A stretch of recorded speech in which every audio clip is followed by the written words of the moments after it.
মেয়ের গঠন যদি একটু সুন্দর হয় সারা মানিয়া তুই দিবা ইউরোপর লাগিয়ার সরকারি চাকরি। বাপে যদি সুযোগ পাইতা গিয়া তাই না উল্লেখ খান মাথা দিয়া কইলা না তুই আমারে সুদ্দা লইয়া যাবি। বাংলাদেশের সারা সুন্দর ফড়িন তোরে মাইন্ড করানি বেয়াদবি মাফ করবা সাবকন আর জোর করিয়া কইয়ার কিছু মনে করানি। একটু যদি সুন্দর হয় মেয়ের গঠন যদি একটু সুন্দর হয় সারা মানিয়া তুই দিবা ইউরোপর লাগিয়ার সরকারি চাকরি। সারা মানিয়া তুই দিবা কিতার লাগি। বাপে যদি সুযোগ পাইতা গিয়া তাই না উল্লেখ খান মাথা দিয়া কইলা না তুই আমারে সুদ্দা লইয়া যাবি।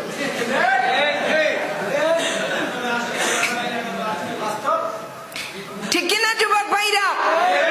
এজন্যই তো মরণ রাস্তা বেছে নিয়েছে।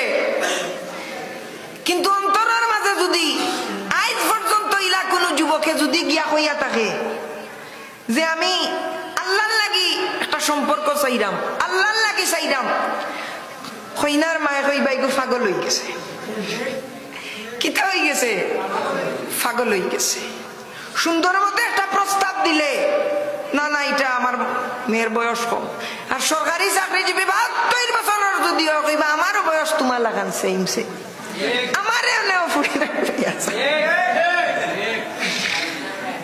খেলে। কারণ হইল এই যে তাকওয়ার একটা মাত একজন মানুষ ইয়া মাতিল, কিংবা একজন মানুষ আল্লাহওয়ালা দেখতে সুন্দর মুখের মাঝে দাড়ি, তারে আমি এখানে ত্যাগ করলাম, তারে আমি এখানে ত্যাগ করলাম যে আমার ভিতরে তাকওয়াও কামে আর না। আমি তো সবসময় জানি বলে আল্লাহরে ডরানি লাগবো, আমি আল্লাহরে ডরাইও কিন্তু আমার এই ডরানি খামে আর না। এর লাগি তাকওয়াও আমার খামে আর না কেনে, কারণ আমি ঠিক মতে আল্লাহর রাস্তা যাইতাম পাররা না। ওরে প্রেমের আগুন জ্বলে দ্বিগুণ রে দয়াল। চলেনি এগুলো এখানে কথাগুলার মান আছে না নাই? আমি বুঝাইলাম, আপনারা বুঝেন যেন পরে মন্তব্য করবা। ওরে প্রেমের আগুন জ্বলে দ্বিগুণ রে